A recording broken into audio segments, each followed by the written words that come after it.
السلام عليكم ورحمة الله وبركاته. أعوذ بالله من الشيطان الرجيم. بسم الله الرحمن الرحيم. الحمد لله رب العالمين، الصلاة والسلام على أشرف الأنبياء والمرسلين سيدنا مولانا ونبينا وحبيبنا وشفيعنا وقدوتنا وأسوتنا محمد صلى الله عليه وسلم وعلى آله وأصحابه أجمعين. اللهم فقهنا في الدين وافتح علينا فتوح العارفين واجعل أعمالنا خالصة لوجهك الكريم يا أرحم الراحمين. اللهم افتح علينا حكمتك وانشر علينا من خزائن رحمتك يا أرحم الراحمين. رب اشرح لي صدري ويسر لي أمري واحلل عقدة من لساني يفقهوا قولي والحمد لله رب العالمين آمين. قال المصنف رحمه الله تعالى ونفعنا وإياكم بعلومه في الدارين آمين. Alhamdulillah. Pertama-tamanya marilah sama-sama kita panjatkan setinggi-tinggi kesyukuran kita kehadrat Allah Subhanahu wa taala kerana pada malam ini Allah taala masih lagi menghimpunkan kita bersama di dalam rumah Allah taala ini. Allah taala masih lagi memberikan kepada kita kesempatan disertakan dua nikmat yang terbesar, iaitu nikmat iman dan juga nikmat Islam. Juga diberi kepada kita daripada segala nikmat yang dikurniakan oleh Allah Ta'ala kepada sekalian hamba-Nya, iaitu antaranya nikmat sihat tubuh badan. Dalam keadaan kita diuji dengan berbagai penyakit pada masa kini, berbagai ujian daripada Allah Ta'ala, tapi Allah Ta'ala jaga kita semua untuk kita terus istiqamah, untuk kita terus berada atas muka bumi ini, meneruskan kehidupan kita sebagai seorang hamba Allah Ta'ala. Mudah-mudahan kehadiran kita pada malam ini ke rumah Allah Ta'ala ini juga berada dalam majlis ilmu yang dikatakan sebagai Raudhatun min Riyadhil Jannah, satu taman daripada taman-taman syurga. Mudah-mudahan Allah Ta'ala menghimpunkan kita, memberikan kepada kita ganjaran-ganjaran untuk kita bawa menghadap Allah Ta'ala pada hari akhirat nanti insya-Allah. Tuan-tuan dan puan yang dirahmati oleh Allah Subhanahu wa taala, insya-Allah pada malam ini kita sambung lagi kuliah kita daripada kitab Penawar bagi Hati pada muka surat 85. Kita masih berada ataupun kita masih lagi membincangkan tentang perkara yang keenam daripada sifat mahmudah ataupun sifat-sifat kepujian yang patut ada dalam diri kita sebagai seorang hamba Allah Ta'ala. Dalam kita nak jaga hubungan kita, hablum minallah, hubungan kita dengan Allah Ta'ala, dalam keadaan itu juga kita nak jaga hati kita supaya sentiasa bersih dan tidak ada gangguan-gangguan yang boleh menjauhkan kita daripada Allah Subhanahu wa taala. Iaitu pada bab yang keenam ataupun pada fasal yang keenam yang membincangkan tentang ikhlas. Pada kuliah yang lepas yang telah kita tangguhkan sebelum ini, telah pun kita sebut bersama tentang apa yang dikatakan sebagai permulaan ataupun mukaddimah pada bab ikhlas. Jadi pada malam ini kita sambung pada muka surat 85 baris yang kedua daripada atas ke bawah. Kalau kita jauh dia. Makna muka surat 85 baris yang kedua daripada atas ke bawah. Jadi sebelum pada itu hamba nak sebut satu kata-kata yang dipetik daripada kitab Hikam Ibnu Athaillah. Dia. Baik, disebut oleh Syekh Ahmad Ibnu Athaillah Al-Iskandari qaddasallahu sirrahu pada kitab Hikam Al-Hikmatul Ashirah, hikmah yang ke-10. Dikatakan al-a'malu suwarun qa'imatun wa arwahuha wujudu sirril ikhlasi fiha. Kata Syekh Ibn Athaillah Al-Iskandari, katanya, dia kata bermula segala amalan yang zahir daripada segala perbuatan kita hak zahir, ataupun daripada percakapan kita, kata-kata kita, bacaan kita hak zahir, ialah pada rupa ataupun gambaran tertegaknya kita.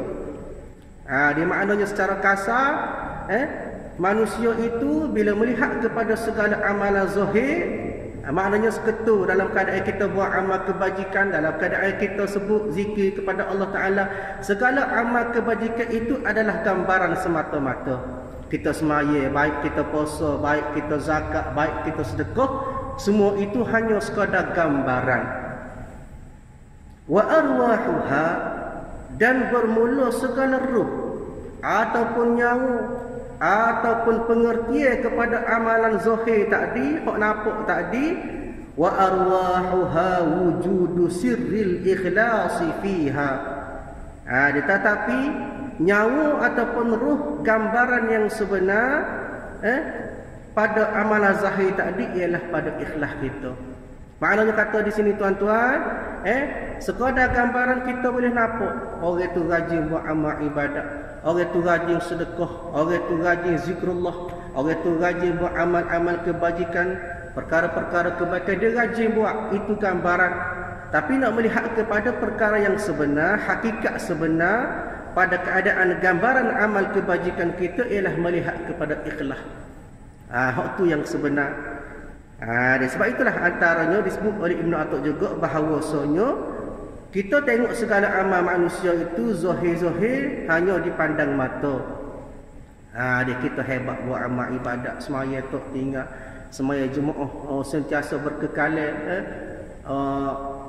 awal takbiratul uhla semua dengan imam. Hak tu zahir. Kata Ibn Athaq itu zahir semata-mata. Tak boleh nak nilai lagi.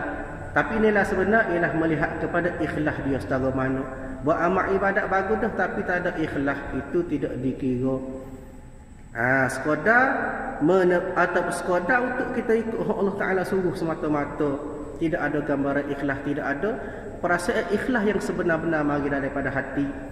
Hak tu tak comel. Jadi menurut Syekh Ibn Athaillah Al-Iskandari, gambaran hanya luaran semata-mata. Adapun yang sebenar ialah ikhlas ataupun ruh dia dipanggil sebagai ikhlas dalam setiap amal kebajikan yang kita buat. Sebab itulah antara juga kata ulama, bagaimanakah cara kita nak memberikan ikhlas dalam amal ibadat kita, nak suruh hadir perasaan ikhlas, iaitu kata ulama antaranya paling mudah kita rajinkan diri kita membaca surah Al-Ikhlas. Sebab apa? Sebab kata ulama di dalam surah Al-Ikhlas itu terkandung tentang kehebatan Allah Ta'ala, keesaan Allah Ta'ala, cerita pasal Allah Ta'ala belaka. Sebab itulah sebenarnya sebagai hakikat kepada ikhlas. Ikhlas kita buat amal kerana Allah Ta'ala semata-mata, itu ikhlas. Dia buat amal hebat secara mana pun kalau ada bukan kerana Allah Ta'ala. Maksudnya antaranya kita kata buat amal nak suruh orang tengok, buat amal nak suruh orang nampak kita ni baik, buat amal nak suruh nampak kita ni soleh. Maka tidak dikira. Hak sebetulnya ialah buat amal semata-mata ikhlas kerana Allah Ta'ala. Kita fikir hak Allah Ta'ala itu yang utama. Sebab itu dikatakan juga hukukillah atau hukuk ibadih. Yang pertama kehidupan kita kena hukukillah. Hukukillah kita buat segala hak Allah Ta'ala suruh. Maknanya kerana dia suruh maka kita buat itu kerana Allah lah. Atau hukuk ibadih. Lepas pada selesai hak-hak Allah, baru selesai hak-hak manusia. Juga dikatakan sebagai hablum minallah, hablum minannas. Selesai hak Allah, barulah sesama manusia. Jadi hakikat sebenar ikhlas ialah bagaimana kita beramal ibadat itu semata-mata kerana Allah Ta'ala. Dia baik masuk dalam kitab. Dan ketahuilah olehmu, maknanya ketahuilah olehmu, i'lam al-muradul ilmi, ketahuilah olehmu daripada kalangan orang-orang yang belajar ilmu. Siapa dia? Daripada kalangan kita lah, yang digelar sebagai mukallaf, yang diperintahkan Allah Ta'ala sebagai khalifah atas muka bumi. Maka ketahuilah olehmu, maknanya ketahuilah oleh kita semua bahawasanya ikhlas itu 3 pangkat. Apa maksud 3 pangkat? Maknanya ikhlas itu ada 3 peringkat, 3 kategori, 3 bahagian. Dia seperti yang menyebut akan dia oleh Syekhul Islam di dalam syarah Al-Qusairiyah. Dia siapa dia Syekhul Islam yang dimasukkan oleh pengarang kitab Syekh Abdul Qadir ini, iaitu Abu Yahya Zakaria Al-Ansari. Di dalam kitab syarah Al-Qusairiyah, maknanya dalam kitab hak dia karya lah.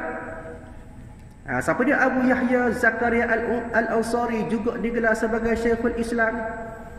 Bila sebut sebagai Syekhul Islam, maka dia ni merupakan orang yang hebat. Orang yang digelar sebagai Syekhul Islam bukan calon-calon. Antaranya ialah gelaran dia, nama dia sebenar nama apa? Syekhul Islam Al-Qadi Al-Qudhah. Qadi Al-Qudhah. Apa dia? Qadi yang agung. Ni satu gelaran kepada dia. Zainul Abidin, perhiasan bagi para abid. Maknanya orang yang kuat ibadat.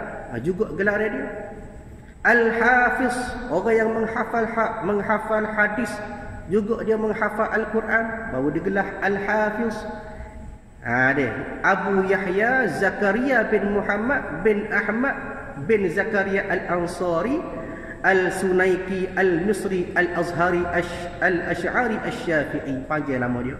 Orang Arab, bahasa dia dah, adat dia dah, dia akan memberi gelaran kepada orang-orang tertentu mengikut kepakaran masing-masing.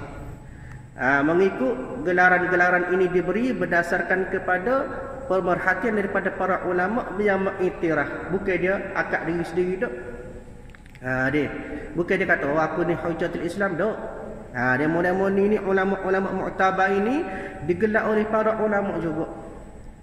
Dia maknanya bukan calon-calon bagi pengarah kepada kitab Syarhul Qushairiyah ni. Ramai tu guru dia antaranya Ibnu Hajar Al-Asqalani. Tu guru dia juga ni, tu guru kepada Abu Yahya Zakaria Al-Ansari ni. Begitu juga tu guru dia Syekh Saleh bin Amru Al-Baqa' Sirajuddin Al-Bulqini. Ramai dia tu guru hebat. Dan juga mengarah sebanyak 89 buah kitab. Maknanya kitab penawar bagi hati ini memetik kata-kata seorang ulama yang muktabar. Nampak lekah ya kitab 100 buku surat ya. Tapi ilmu dalil dan muktabar. Begitu juga kata ulama, antaranya kitab Muniyatul Musalli. Kitab lebih kurang 20 muka surat. Tapi umur dia 95 tahun, 70 tahun, 80 tahun.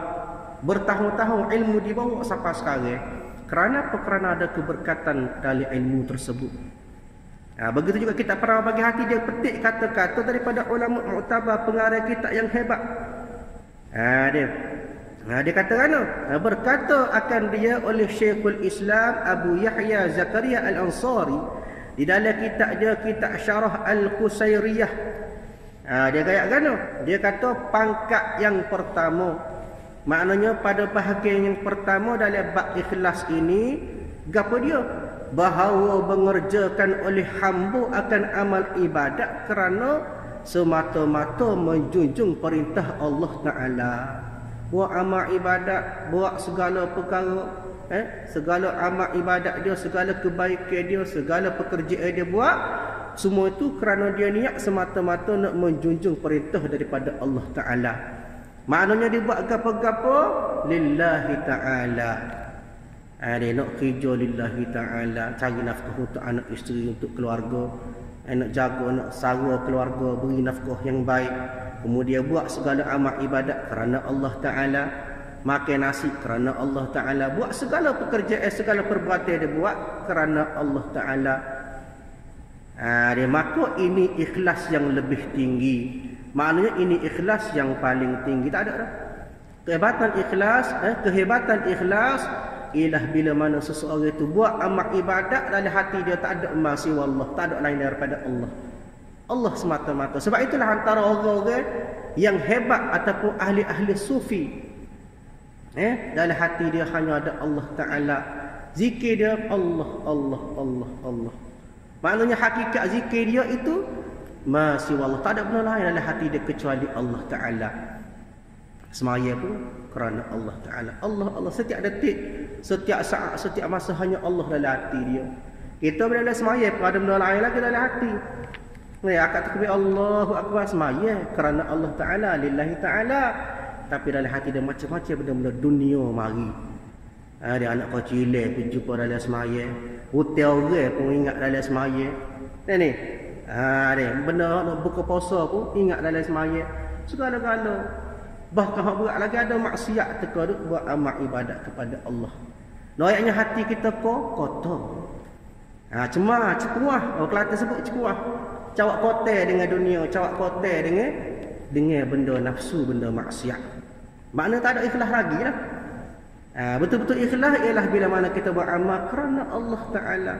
Seruh bulat-bulat kepada Allah Ta'ala beramal sebaik-baiknya. Jangan beramal kerana orang suruh. Malu kau tok tua. Contohlah. Kapal lain. Kapal ni bagus berlaku. Alhamdulillah. Maknanya beramal semata-mata nak junjung perintah daripada Allah Ta'ala. Maka ini dipanggil ikhlas yang paling hebat. Itu pada peringkat yang pertama. Adapun pangkat yang kedua dalam bab ikhlas ialah ikhlas yang pertengahan. Maknanya ikhlas yang tengah-tengah. Apa dia? Iaitu bahawa mengerjakan ia. Maknanya mengerjakan ia akan amal ibadat kerana menuntut pahala. Buat amal ibadat nak ke pahala. Dan kerana lari daripada seksa. Bagus ke tak? Bagus dah sangat tu. Buat amal kerana nak pahala. Bagus dah. Dia. Buat amal kerana takut atas seksa Allah Ta'ala. Neraka seksa. Pun bagus dah. Tapi belum mencapai hakikat ikhlas yang sebenar. Maksudnya kita sebenarnya nak boleh kok buat amal nak ke pahala ni sebenarnya payah dah. Sebab kalau kita betul-betul buat amal kerana nak pahala, kita tak fikir dah benda lain. Kita nak kepada kesempurnaan solat, kesempurnaan ibadat kita. Kenapa? Kerana tak sempurna, tak diterima, maka tidak ada ganjaran pahala. Nampak tak? Maknanya di situ, pertengahan pada bab ikhlas ialah bila mana orang itu buat amal ibadat kerana nak pahala. Ataupun buat amal ibadat kerana takut seksa daripada Allah Ta'ala. Buat apa semaya? Sebab pahala Allah Ta'ala lebih banyak. Dia semaya sikit, semaya sore boleh pahala. Semaya Jumaat boleh 27 kali ganda. Kenapa dia nampak pahala semata-mata? Ikhlas tu ada. Ada ke tak dia niat kerana Allah Ta'ala ni? Ya. Tapi tak hadir perasaan ikhlas dia tu. Bermakna dalam ibadat dia tidak ada Allah Ta'ala. Kalau ada pun jari-jari semetar-semetar, tayi sujud semetar ada lah. Mungkin. Ni. Maknanya di situ, pada bab ataupun peringkat yang kedua, dia ikhlas. Tetapi dia buat amal ibadat hanya kerana nak ke pahala. Dia juga takut kepada siksa Allah Ta'ala. Itu dipanggil ikhlas pada pertengahan. Adapun pangkat ikhlas yang ketiga, ikhlas yang lebih rendah. Maknanya sekurang-kurang ikhlas bahawa mengerjakan ia akan amal ibadat supaya memuliakan Allah Ta'ala akan dia di dalam dunia atau supaya selamat ia daripada kebinasaan dunia. Hak ni dia buat amal ibadat kerana dunia semata-mata. Tak nampak hak akhirat. Dia. Maknanya buat amal supaya amal-amal lah. Orang buat amal, kita buat amal. Orang semaya, kita semaya. Dia. Tapi tak nampak kepada ganjaran akhirat. Dan juga tak nampak kepada pembalasan pada hari akhirat. Maknanya ni dipanggil buat amal semata-mata kerana buat amal. Ni. Mana dia buat amal hanya kerana atas dunia lah. Dia tak sedar selepas pada kematian akan ada kehidupan kali kedua. Ini maknanya ini dipanggil sebagai sekurang-kurang ikhlas dalam ibadat. Maka di sini diberi gambaran oleh pengarang kita Syekh Abdul Qadir Al-Mandili. Dia katakan yang pertama, maknanya pada yang pertama tadi mengerjakan amal ibadat kerana Allah Ta'ala semata-mata, seperti mereka yang membaca surah Al-Waqi'ah supaya memurahkan Allah Ta'ala akan rezekinya. Maknanya dia baca surah Al-Waqi'ah kemudian dia suruh kepada Allah Ta'ala. Dia. Maknanya kalau kena dengan baca dia, kalau kena dengan niat dia comel marinya ikhlas semata-mata kerana Allah Ta'ala, maka boleh rezeki pada dia. Maknanya buat dia baca kemudian dia suruh kepada Allah Ta'ala. Di sini nak kepada penyerahan diri kita atas segala amal kerja buat kita semata-mata kerana Allah. Dia. Yang kedua, seperti mereka yang membaca Qul a'udzu birabbin nas supaya dipelihara akan dia daripada waswas syaitan. Dia baca surah Qul a'udzu binnas, surah An-Nas tu supaya dijauhkan daripada waswas syaitan, tipu daya syaitan. Maknanya dia baca kerana nak suruh Tuhan jaga, Tuhan lindung dia daripada waswas syaitan. Hak ni bagus dah. Dia baca kerana nak menjauhkan diri dia daripada perkara-perkara yang digemari oleh syaitan. Tetapi di sini menunjukkan bahawa dia baca bukan kerana Allah Ta'ala. Maknanya dia baca sebab nak jauh daripada syaitan, nak jaga diri daripada ditipu oleh syaitan, waswas syaitan. Maka dikira sebagai ikhlas dah, tetapi ikhlas semata-mata atas kerja buat dia tu. Dijaga oleh Allah Ta'ala, tapi tidak pada hak kepada Allah Ta'ala semata-mata. Dan barang yang lain daripada 3 pangkat ini, kata pengarang kitab, maka tiada ada ia ikhlas, bahkan adalah ia ria. Kena ingat, buat amal tidak kerana Allah Ta'ala, buat amal tidak kerana takut kepada siksa daripada Allah Ta'ala, buat amal kerana nak kepada pahala, ataupun buat amal semata-mata kerana Tuhan suruh buat. Maka lain daripada hak ni termasuk dalam bab riak. Tak kira lah hebat secara mana pun. Digelar sebagai al-abid sekalipun. Begitu juga antaranya disebut satu kisah yang berlaku kepada Barsisa al-abid. Pengajaran kepada kita, al-abid maksudnya ahli ibadat. Dia satu ketika Barsisanya orang ahli ibadat meninggal dunia, dia mati. Sedangkan dia digelar al-abid, orang kuat ibadat. Semaya tak pernah tinggal dengan sunatnya, puasa sunat, semaya sunat, dia semaya qada, maknanya tidak ada, dia tak tinggal. Dari segi amal ibadat dia hebat sehingga digelar sebagai al-abid, ahli ibadat. Tapi bila mati diberi pilihan oleh Allah Ta'ala nak masuk syurga dengan rahmat ataupun masuk syurga dengan amal ibadat hak buat, maka dipilih amal ibadat hak dia buat. Dia berasa dia hebat, maknanya dia buat amal ibadat kerana dia nak tunjuk dia ni hebat. Maka di situ kata ulama menceritakan bahawa akhirnya ditimbang oleh Allah Ta'ala, bila letak amal kebajikan ibadat dia buat tu berat degung, berat timbangan neraca dia. Tapi bila diletakkan nikmat mata sebutir letak atas timbangan sebelah lagi, maka berat lagi nikmat mata hak tu hebui. Di maknanya di situ digambarkan bahawa sikap manusia hak iktimat pada amal, hak berpegang pada amal. Buat amal tidak kerana Allah Ta'ala, buat nak suruh kata kita ni hebat, nak suruh kita ni rajin buat amal, maka tu mardudun, ditolak. Kata disebut dalam Quran haba'an mansura. Maka dikira sebagai haba'an mansura ni seperti debu-debu angin yang berterbangan, tak ada nilai di sisi Allah Ta'ala. Kalau angin tolaklah, lekat di daun lah, maknanya tak ada berharga. Begitu juga orang yang tidak ikhlas dalam amal ibadat, hebat secara mana dia pun buat amal ibadat begitu hebat, semaya tak pernah tinggal, qiyamul lail, tetapi tidak ada sifat pengharapan dia kepada Allah Ta'ala, tidak buat amal ibadat kerana Allah Ta'ala, maka tidak terkira di sisi Allah Ta'ala, tak ada nilai. Jadi di sini nak kepada ikhlas dalam amal ibadat, buat amal ibadat biar semata-mata kerana Allah Ta'ala. Itu maksudnya. Baik. Dan berkata Imam Al-Ghazali rahimahullahu ta'ala, bila sebut Imam Al-Ghazali semua orang tahu dia ni digelar sebagai Hujjatul Islam. Dia Hujjatul Islam, juga digelar sebagai Syaraful A'immah. Dia maknanya orang-orang yang begitu alim. Imam Al-Ghazali rahimahullahu ta'ala, bahkan kata ulama satu ketika disebut oleh para ulama bahawasanya lau kana nabi ba'da nabi la kana al-Ghazali, ditakdirnya kalaulah ada nabi selepas Nabi Muhammad, maka tidak lain tidak bukan orang itu ialah Imam Al-Ghazali. Orangnya hebat dia, di atas jasa ilmu dia, digelar sebagai Hujjatul Islam. Maknanya agama Islam ni ada dalam ilmu dia berlaku. Ada bukan setakat pakar pada bab ilmu tasawuf semata-mata. Orang duk kenal Imam Al-Ghazali dalam bab tasawuf. Dia ni orang warak, orang yang tawadhu', orang yang rendah diri, orang alim, orang yang banyak mujahadah nafsu, lawan nafsu. Bahkan kata ulama Imam Al-Ghazali rahimahullah, dia hebat dalam banyak ilmu, antaranya ilmu tasawuf, ilmu kalam, ilmu bahas. Dia berlawan, berdebat dengan orang bukan Islam dan sebagainya, ilmu falsafah, ilmu logik akal, ilmu fiqh, mantik, akhlak, ilmu siasah, semua itu antara ilmu-ilmu yang dimiliki oleh Hujjatul Islam Al-Imam Al-Ghazali. Dan berkata Imam Al-Ghazali rahimahullahu ta'ala di dalam kitab Al-Arba'in. Kita dah kenal Imam Al-Ghazali, hak suhu dia kat kitab apa dia?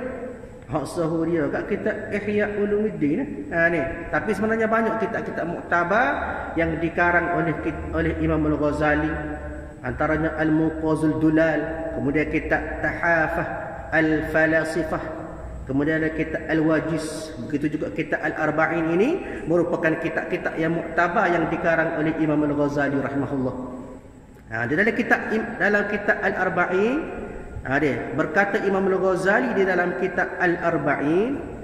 Kitab Al-Arba'in ini kata pengarang kitab, dia ni ada empat bahagian dalam kitab Al-Arba'in. Bab pertama pada 10 bab prinsip ilmu. Bab yang kedua bercerita pasal 10 prinsip amal zahir. Kemudian bab yang ketiga menceritakan tentang sifat mazmumah. Manakala pada bab yang keempat dicerita pada bab mahmudah, 10 perkara mahmudah. Itu kitab Al-Arba'in lah.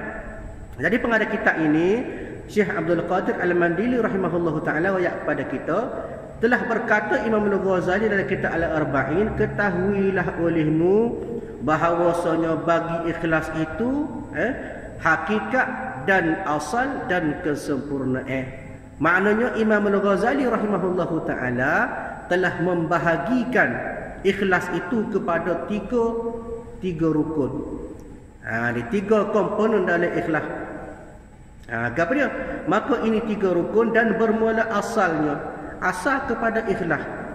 Dia asal ataupun perkara asas dalam ikhlas, apa dia? Iaitu niat. Nak ikhlas kena ada niat dulu. Lagu mana? Artinya menghendaki akan wajhullah. Nak kepada Allah Ta'ala semata-mata. Bila ada dalam hadir dalam hati kita, perasaan kita nak kepada Allah semata-mata, itu dipanggil niat kita nak ikhlas. Dia dalam hati kita biar mari perasaan kita buat amal kerana Allah Ta'ala, lillahi ta'ala. Dia buat amal semata-mata nak suruh nak serahkan kepada Allah, nak suruh kita ini termasuk dalam golongan Allah Ta'ala kasih. Maka kita buat amal kerana Allah Ta'ala semata-mata. Yang penting yang pertama sekali, yang pertama asalnya iaitu niat. Mari dalam hati kita syarat yang pertama ataupun rukun yang pertama ikhlas, iaitu kita nak kepada Allah Ta'ala semata-mata. Kalau mula-mula lagi dia niat kita tu nak suruh orang nampak, maka tidak ada panggil ikhlas tu. Hebat secara mana pun, khusyuk secara mana pun, tidak ada perasaan nak kepada Allah Ta'ala semata-mata atas ibadat kita, maka tidak dikira ikhlas. Baik. Maknanya kerana padanya ikhlas, kerana padanya pada niat kita tadi. Ada niat nak kepada Allah Ta'ala, baru orang panggil cukup syarat yang pertama ikhlas. Kemudian bila adanya syarat yang pertama, niat kita comel dah, buat amal ibadat, buat perkara kebaikan kerana Allah Ta'ala, maknanya cukup syarat yang pertama daripada ikhlas. Kemudian sambung pula perkara yang kedua. Apa dia? Hakikat ikhlas. Lagu mana hakikat dia pula? Menafikan campuran daripada niat. Kalau niat kepada Allah Ta'ala semata-mata, maknanya biar Allah Ta'ala lah dalam hati kita. Niat kadang-kadang kerana Allah Ta'ala, tapi dalam hati capur, untuk panggil ikhlas. Dia buat amal kerana benda lain, tidak kerana Allah Ta'ala, maka capur di situ tidak dipanggil ikhlas. Tidak ada hakikat ikhlas dalam ibadat.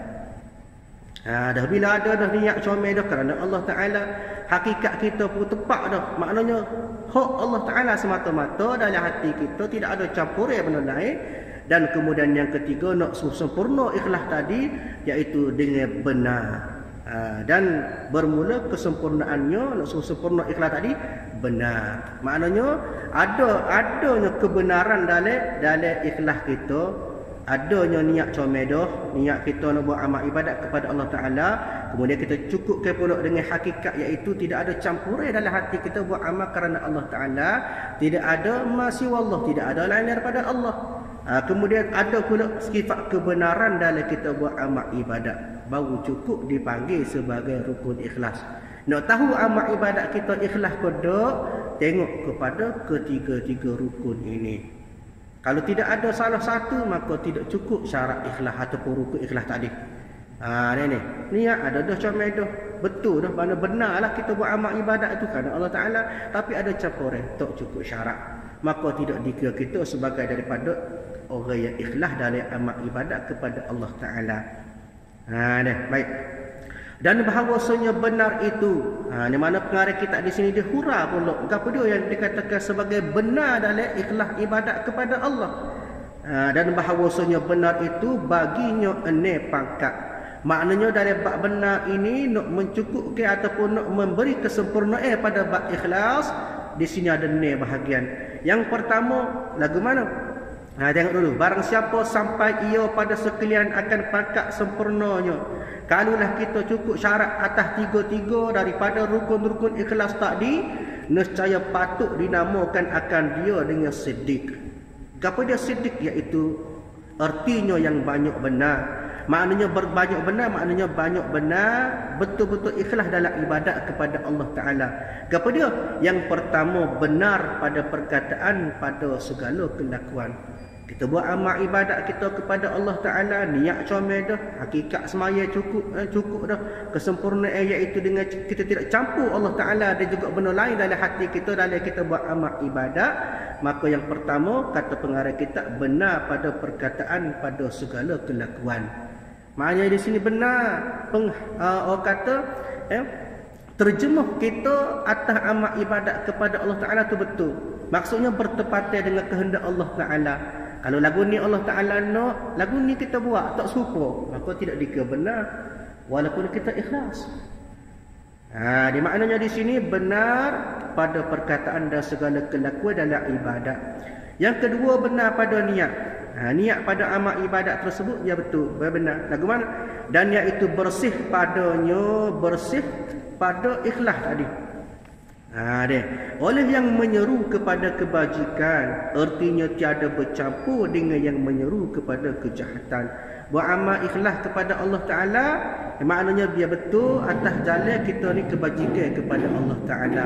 Kalau nak campur, ada kadang-kadang nak buat baik, kadang-kadang ada campur nak buat benda jahat, tapi dalam bab hati kita berasa kita ikhlas dah, maka dia tidak sempurna lagi pada bab ikhlas. Baru nak ada tapi tak sempurna. Maka di sini dia ada ni semua pada bab-bab ataupun bahagian-bahagian yang memberi kepada kesempurnaan benar pada ikhlas kita tadi. Maknanya tiada bercampur lah. Tak ada kita tiba-tiba kadang-kadang kita nak seru kepada kebaikan, buat benda baik, tiba-tiba kadang-kadang kita mari perasaan kita nak bawa kepada benda-benda jahat, sedangkan hati kita masih lagi nak kepada ikhlas, maka tidak dikira ikhlas tamaman, tidak dikira ikhlas yang sempurna di sisi Allah Ta'ala. Maka jika ada padanya campuran, maka sesungguhnya telah luput oleh benar pada niat. Kalaulah ada niat kita alah lain, tak comel niat kita, ada niat-niat yang menyalahi syarak, maka dikira luput, tak ada pahala pada benar pada niat tadi. Mana dikira sebagai niat kita tadi tak betul lah. Walaupun mari perasaan ikhlas tapi niat tak betul, maka luput pahala ikhlas. Dan yang keduanya ini kembali ia kepada ikhlas. Dia baik. Yang ketiga, pada bab benar pada kesempurnaan ikhlas, wallahu a'lam bissawab. Insya-Allah kita sambung pada bab ini pada kuliah akan datang insya-Allah. A'udzubillahi minasyaitonir rajim. Bismillahirrahmanirrahim. Alhamdulillahirabbil alamin. Wassalatu wassalamu ala asyrafil anbiya'i wal mursalin wa ala alihi washabbihi ajma'in. Allahumma inna nas'aluka ridhatal jannati wa na'udzubika min sakhatika wan nar. Allahumma innaka 'afuwun karimun tuhibbul 'afwa fa'fu 'anna wa 'an walidina wa 'an jami'il muslimina wal muslimat wal mu'minina wal mu'minat bi rahmatika ya arhamar rahimin. Rabbana atina fid dunya hasanah wa fil akhirati hasanah wa qina adzabannar. Sallallahu alaihi wasallam Muhammad wa ala alihi wa ashabihi ajma'in. Walhamdulillahirabbil alamin. Assalamualaikum warahmatullahi wabarakatuh.